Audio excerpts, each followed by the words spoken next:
Alright, so I'm gonna be recording this in phases because my projects are really all over the place.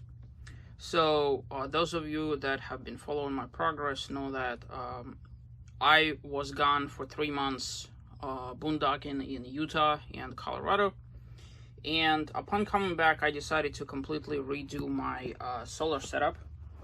Everything is different, like all of it entirely. The only thing that's the same is basically the solar panels, and there's actually more of them. So in this particular case, what I'm gonna do is start guiding you through what's happening here. Maybe it will serve as a tool for other people. I had everything work, okay? Unfortunately for me, before the trip, I upgraded to Renogy Rover Elite charge controllers. I had this one over here that served me fairly well, and so I upgraded that to Rover Elite. Well, actually 2 of them. I put 2 monitors sort of like there-ish, added another 500 watts of solar so that each 500 system was basically attached to its own charge controller. And then along the way I've had issues because it's a defective product, yada yada. I'm still trying to get a refund from Renogy for it. It's a problem that never goes away, unfortunately. So I apologize if I sound winded. It is hot as hell. It is 98 degrees, 78% humidity here in Florida, and it's just hot. So everything that you see here is not yet complete, but it is getting there. So I'm gonna basically guide you through the process. One thing I really wanted to do was streamline and simplify the jungle mess that I had before.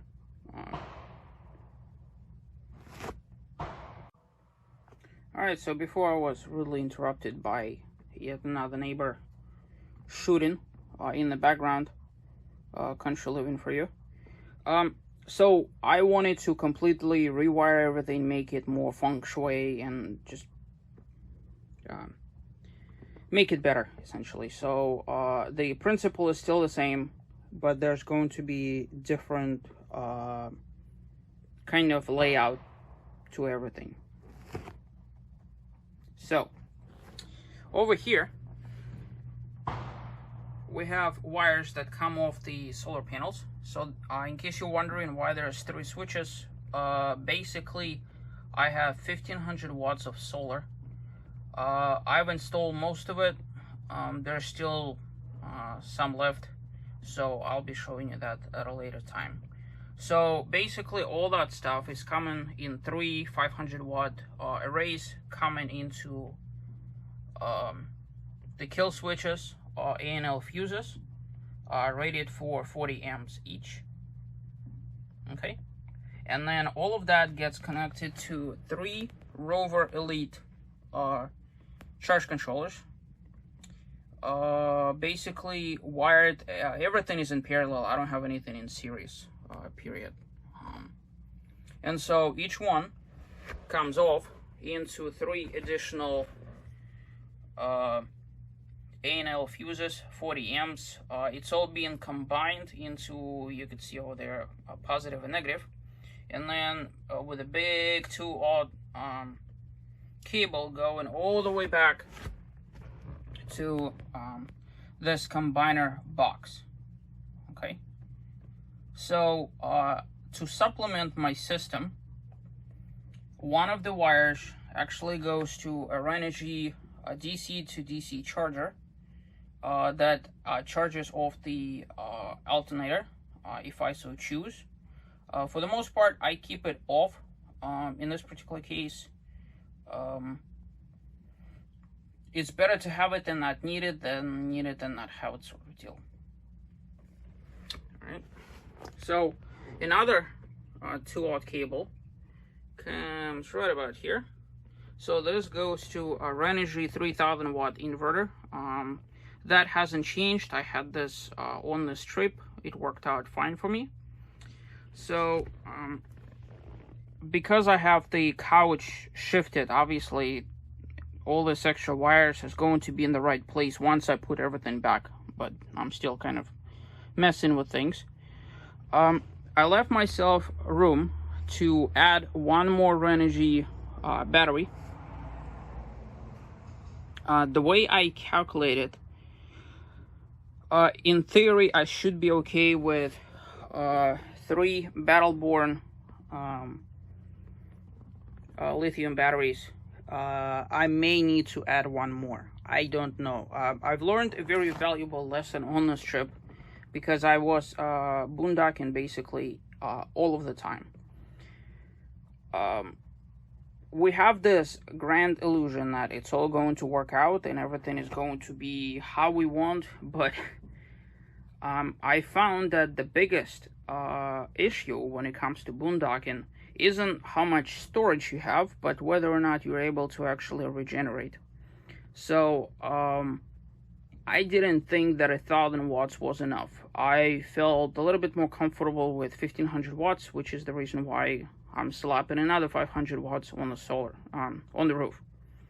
So and I calculated, consider, like, if you look at the math of what your system is capable of pulling, in ideal situation, each one of the charge controllers over there is capable of bringing about 25 amps per hour, so that's 75 per hour, right? And there's about 6 usable hours in daylight, yada yada yada. So the goal is to basically double your solar system versus your battery capacity, because you don't want to be putting yourself into a bit of a bind where your solar, if you get in those crappy cloudy days and you can't regenerate, you want your batteries to be full, but if there's not enough sun, you're SOL sort of deal, right? But nevertheless, I did leave myself extra space to add an additional battery if I so choose. More than likely I will. I'm still kicking around that thought. Okay, so the battery bank is actually attached with a kill switch and a 300 amp ANL fuse. This over there is Battleborn, not Battleborn, I keep messing up names, Victron Bluetooth controller. I'm not a particular fan of Bluetooth, but I am paying attention to my battery. So to kind of facilitate that, I had a choice of buying 2 different Victron battery monitors. It's this stuff over here, in case you're wondering. And one had Bluetooth, the other one didn't, and the difference in price was just minimal, so whatever. Alright, so this over here have changed. The previous, I've had the Renogy, which was like here-ish, and then I had the Rover Elite monitor on either side. Since I got rid of them,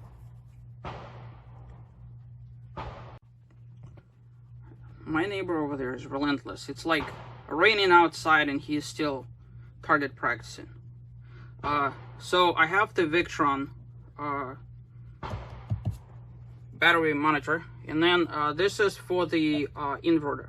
So the way this whole thing is going to be designed is this, just like last time, when you flip the switch, the inverter kicks on, and that thick 30 amp cable is actually running all underneath all of this into the storage area where typically store the 30 amp cable. And so basically I just swap the cable out over there, plug it into a different socket, and it's running off the inverter. And that way I'm able to run my microwave, which I've used, washing machine, dryer, which I've used, basically anything 120 volts. That being said, obviously I have to connect all of this to the RV system. Now I am still working on that particular component, and to kind of demonstrate what I did, everything here is obviously 2-aught, nice and thick. I have 2 cables coming off straight over there. It's going under the RV. I'm actually gonna have to disconnect them, then move the couch back, and then loop the cable over the bottom bracket over there, because it's sliding right there. In any event, so those 2 cables, I have the ends taped off so nothing is being shorted. This is the original RV battery that came with the RV. So what's gonna happen is I'm gonna be disconnecting that. Now I put this back in for time being because I needed 12 volt setup for time being, but this battery is going away, and those 2 thick cables are going to be connected to the RV system with the positive and the negative. So I've been kicking around the idea of turning that into storage. I wanted to do it before my trip. That didn't work out, and then now that I'm back from the trip, I might as well actually do it because it's a perfect place for something. The whole setup is a work in progress. I'm taking it really slow this time around. My next trip, if it ever comes, is way in the future, so I wanted to get it right. Another thing that I've done is I've actually picked up a little I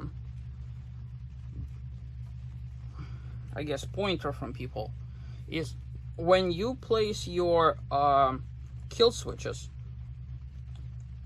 there's a little hack. You make sure that your kill switch, despite the fact that it's actually color coded, some of them are not. Okay, and so what I've read and seen from people, what they do is, if it's running perpendicular to the wire, it means that it's killing the power. If it's running along the wire, then power is going through. So as you see, I've actually followed that philosophy, despite the fact that mine are color coded. This way, vertical, it's killing the power, and horizontal, it's running the power through. And I've done that also for this one as well. Couple of things I've learned along the way.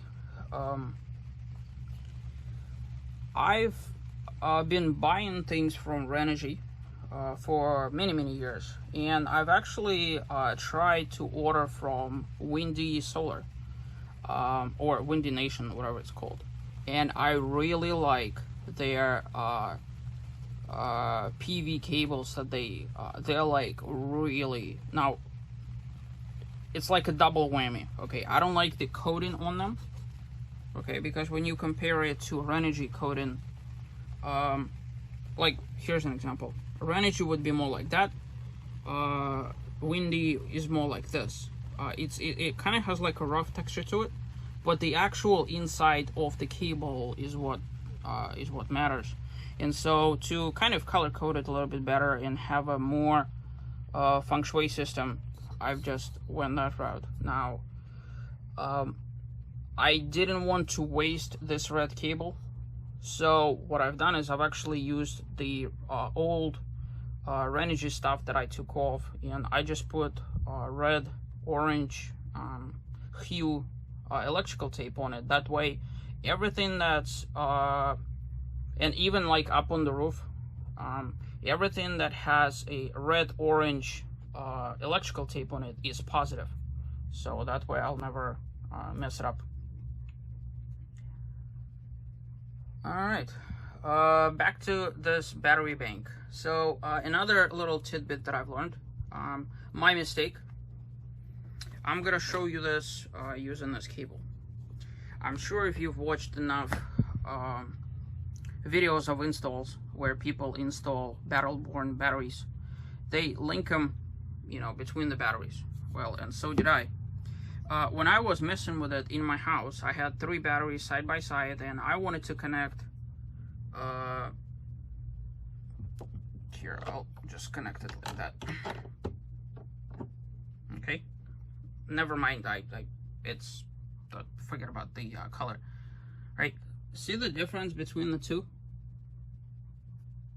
Okay, so basically what I ended up doing, I had to shorten every single wire by about yay much because of one mistake. It is my mistake. I own up to it, but I just wanted to bring this up to your attention because this whole thing is located under the sofa, right? This is a reclining sofa. So the space over here is limited. So with it sticking out so much, it would have hit the bottom of the sofa, which is the reason why I had to shorten every single wire. So my advice to you is, if you cut in the cables, cut cables at location. Don't cut them when the whole thing isn't installed. But if you're like in a large bay where that doesn't matter, then do it however you want. But it's just one particular mistake. So why am I talking about this? Well, each lug, right, this is 2/0, 3/8, costs money, right? And the cable costs money. Like, this is 2/0 cable, so it is kind of pricey. I paid quite a hefty sum for it. Ordered from Amazon, from Windy Nation, and again, color coded between black and red. So it felt somewhat difficult for me to waste the cable, but ultimately that was my mistake that I wanted to bring up to your attention. I haven't thrown out those little pieces. Basically, it's that piece plus some cable like up to here. So maybe in the future projects I may put like a lug on the other end of it and use it for something else. So I have basically, I had to shorten 1, 2, 3, 4 like that. Everything is nice and tidy. This over here is for the Victron battery monitor. I have it disconnected for time being because when I left it connected there-ish, it kept cycling through its boot cycle, telling me to set it up, and I just didn't want to keep staring at it. Right now, entire system is shut off. Everything is isolated, so if I need to work on any of this, turn off the solar, which would be those. If I need to work on so the sequence is, if I wanted to kill everything, period, I'd be killing those and then killing that. So you never want to disconnect your power from the batteries to the charge controllers without first disconnecting all your solar stuff first. That's just bad practice. So DC charger that's over there, you could see that little red cable that's sticking out. So I'm gonna be running a wire all the way back up front. I took it out much like I did with the red and white, red and black cable that are coming. I just decided to just rip out everything, start with a new slate. It's just so much easier. Way off in the back over there, those 3 black boxes behind the red, those are Bluetooth controllers. Bluetooth, what the hell are they called? Bluetooth modules, there you go, for each one of the charge controllers. So that way, and again, I'm not a particularly big fan of Bluetooth to begin with, but it's always good to have it just in case you ever need to. So another thing that I've learned from having my setup for 3 months, well, I guess I need to rephrase that. I've had this setup, I just expanded on it and then boondocked for 3 months. So I've learned that the whole discombobulated mess of wiring made on-the-road repairs to everything a complete nightmare. So what I wanted to do this time is to streamline all the cabling and all the access in such a way that I could actually fix things on the road So this is the reason why you see plenty of room here. Everything is nice and low, or everything is like on the wall. Previously that was just a jungle of wires. And doing on-the-road repairs was just a big pain in the neck. In terms of cables that I've been using, so this is your typical PV cable rated for 40 amps. 2-aught cables. And then I think the only place where I'm really using less gauge cable would be for DC to DC controller, DC to DC charger. Reason why is because there's going to be far less amperage going through all of that. I know some people actually don't buy 40 and 60 amp DC to DC chargers. You have to be really careful with how big your alternator is and whether it's actually capable of putting out that much. So you have to do the math. 20 amp DC to DC charger is a safe bet. 40 amp is probably an overkill for majority of people, unless your alternator is set up in such a way that it could. So in my particular case it is. I have Ford E450 chassis with a beefy alternator on it, so I'm actually able to put 40 amps in there. While I'm staring at this, dip switches, because I'm switching to lithium from hybrid gel, obviously I have to reprogram everything, including that. So the dip switches have to be set up for the lithiums, obviously. Each one of the charge controllers have to be set for lithium, obviously, and also the Victron battery monitor has to be set up properly. So there's a sequence where you have to either supercharge your batteries to full and make that your 100%, or completely discharge them, make it 0, and go through the cycles of in the box. You know, they include all manuals and all this other. I would highly advise you to actually read all of this stuff. I did learn this one little trick when I bought the battery monitor, right? They talked about an additional cable, which was really interesting. Basically, this cable gets plugged into that port over there, right? And if you have like a single battery bank setup, you just run one. If you have more than one, which would be like a really weird thing to have, but stranger things have happened, that's when you use two. But they also talked about how you could put this additional thing in the middle of your battery array. I forgot where specifically it was. Let me see if I could. Oh, there we go. This picture over here.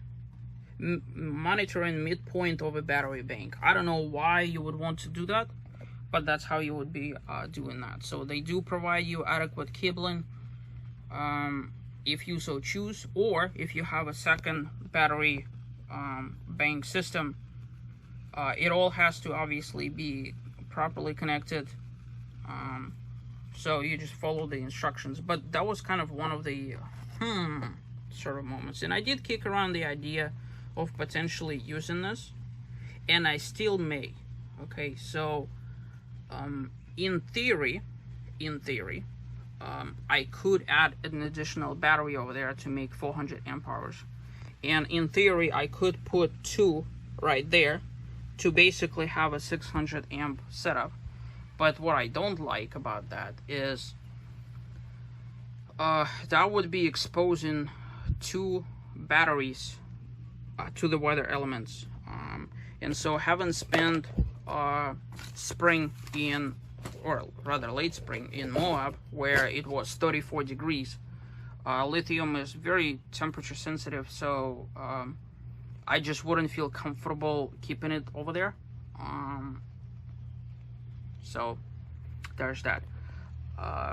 Another thing that I'm gonna do, this is a project that is on my to-do list. I've made preparations for it, is to actually install a minute split AC system in this RV. This is actually one of the primary reasons why I decided to upgrade. But I do also have to be vigilant. If something changes between now and then, I have not yet installed the system. I have it in my house. For all that I know, everything could change. I'll sell RV, buy something else, which is the reason why I decided to just kind of back off from mini split. But I am, because I already have it, I am very strongly considering of how to implement all of that. And I think I could potentially run it using 3 batteries. I know a lot of people run it with 6. So there's that weird trade-off over there. I have to give it some deep thought. But nevertheless, this over here is about as complete as it gets. So once the couch moves back, the cabling that goes to the DC is going to be straightened out. The 30 amp cable that provides 120 volts of the Renogy 3000 watt inverter is going to be straightened out. This couch is going to move back. This cable and this cable is going to be looped over this metal foot. And then it's just gonna be flipping switches to activate everything. I don't really have a need to turn everything on now. I just don't. One question that did come up was how am I going to be charging the batteries using onboard converter box. I have, and I still am to a greater extent, looking at what the options are. I know people upgrade their converter charger boxes, but the price point is like, what the hell is going on? According to Battleborn themselves, you could actually connect the lithium batteries directly to the converter box, and nothing allegedly is going to happen. Okay, it's just that the converter box over there is set up in such a way that it's not going to charge your lithium batteries unless they deplete beyond a certain voltage. And lithium, how it's different from AGM, hybrid, lead acid, etc., is that it doesn't drop its voltage. But according to Battleborn, they talked about how you could just connect it to your stock stuff and not have to worry about it. I don't feel safe doing that. I think what I would do is on the circuit breaker panel is actually just flip the switch. So you might wonder, well, how am I going to be charging my batteries then? Well, with 1500 watts, me running out of power is basically impossible. But, you know, for those occasions where I'm, let's say, camping under a tree somewhere in a national park, well, that's when I have to worry about it. I'm still thinking about how to, and whether it's actually worth it, because I think it's about 250 bucks or so. The next phase is for me to show you what's happening on the roof. Ooh, that's been a bear in itself. I've completely rewired everything on the top. There's 1500 watts of solar, so entire roof is just plastered with solar panels. It's challenging, to say the least. I'm still using the same methods as I did before, but I did find a place for all of it. Unfortunately, I ran out of Eternal Bond, so once I get that in the mail, I'm gonna be able to show you, you know, a completed result. But basically, of the off the roof, you know, that's when we have the wires. One change that I'm doing different this time is I had the WeBoost cell phone booster going here, and then antenna was like there-ish. And then right behind me here,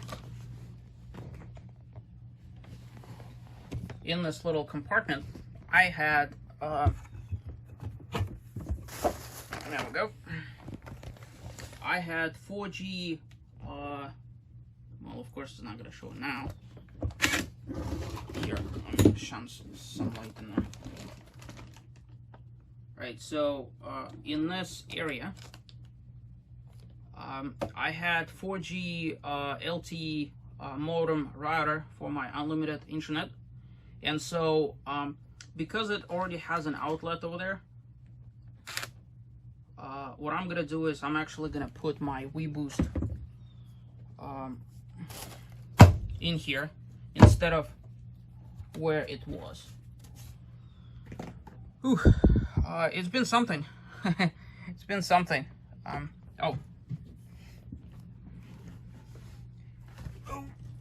Alright, so just like last time, all the wires are actually running here, going up.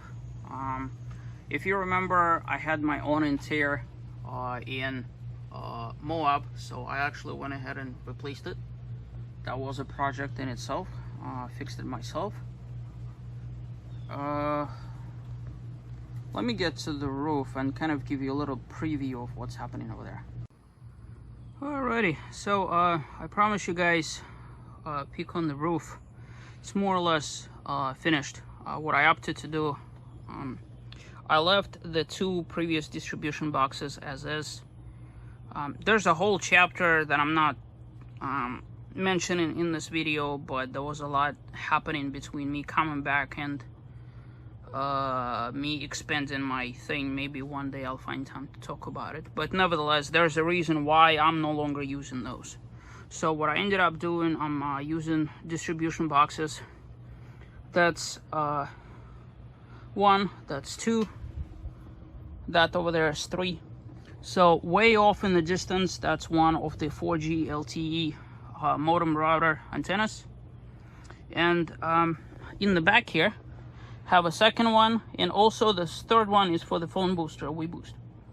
So the way this is configured is, I'm gonna pan slower, not to get you dizzy. So there's basically 1500 watts of solar on the roof. It's assembled in arrays of 500. Everything is parallel. Nothing is in any other configuration. Nothing is in series. It's all parallel. So basically there's 5 and 5 and 5, and that's kind of sort of the reason why on the bottom we're looking at the 3 charge controllers and 3 sets of inputs and all that stuff. Rather than buying one giant charge controller, it's just easier to do it with 3. So and on top of it, you know, even if I'm parked in the shade, there's always going to be things that are not shaded. So there's that. Everything is nice and tight. Everything is caulked. So basically, just like in previous times, what I end up doing, I take, and I've already talked about it in my previous installation videos, but to kind of recap, VHB tape, a whole bunch of screws, Eternabond tape, and also die core, very copiously just about everywhere. So, and then inside each distribution box, well, not those ones because they're empty now, but basically there's combiner blocks, regular household variety that you could buy at Home Depot and Lowe's, capable of handling all of this. And if you've noticed, everything that I have is actually a regular PV cable rated for 40 amps. I didn't go out of the way putting in 4 gauge, 6 gauge, or anything like that. It just doesn't matter. Everything is configured in such a way that it's all the loss of electricity here is minimal, so I don't have to worry about it. And it's just easier to run PV cable down rather than something thick. So this is the roof. Previously I've had 2 and 2, and then I've added additional one. It was like one here, another one over there, another one here, another one there. And at the time when I was installing it for the second time, this is expanding it for 500 to 1,000, and you could see all those videos on my channel as well. I mentioned that in the future I'm going to be possibly expanding that. Well, that time has come. To be honest with you, I don't think it's humanly possible to put any more solar on this roof, even if I wanted to. So, but just like previous times, everything is removable, which is the reason why I'm using those Renogy tilt brackets, so I could just unscrew it nice and quick with those. So it's like a game of Tetris, really, trying to, like, the most difficult part of this whole install on the roof isn't even wiring, isn't even engineering any of it. It's, if you've noticed,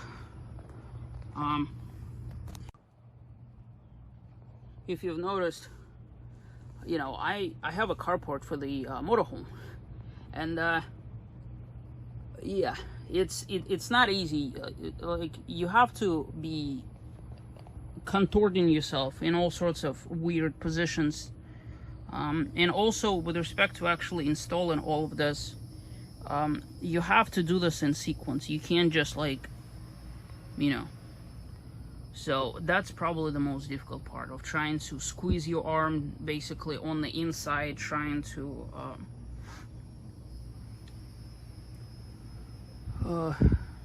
screw everything together. The initial install, like the way I do this with respect to installing, I typically adhere panels with VHB. I let them sit for several days to kind of let VHB activate, and at that point the solar panels are like a one-piece thing, right?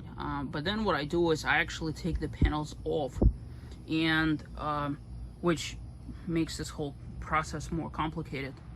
Then I start screwing everything in, and then putting eternal bond, and then die coring, and then I put the panels on. So it's like one step forward, 2 steps back, 2 steps forward, 1 step back sort of deal. But when it's all nice and done, it's all adhered, waterproof, and all that stuff, including combiner boxes. So this is it for the roof. 1500 watts of everything is Renogy solar, compact, with exception of 2 panels. Those I've had for years, and I'm just too stubborn to sell them. Besides, I already put bracketry in there, so there you have it.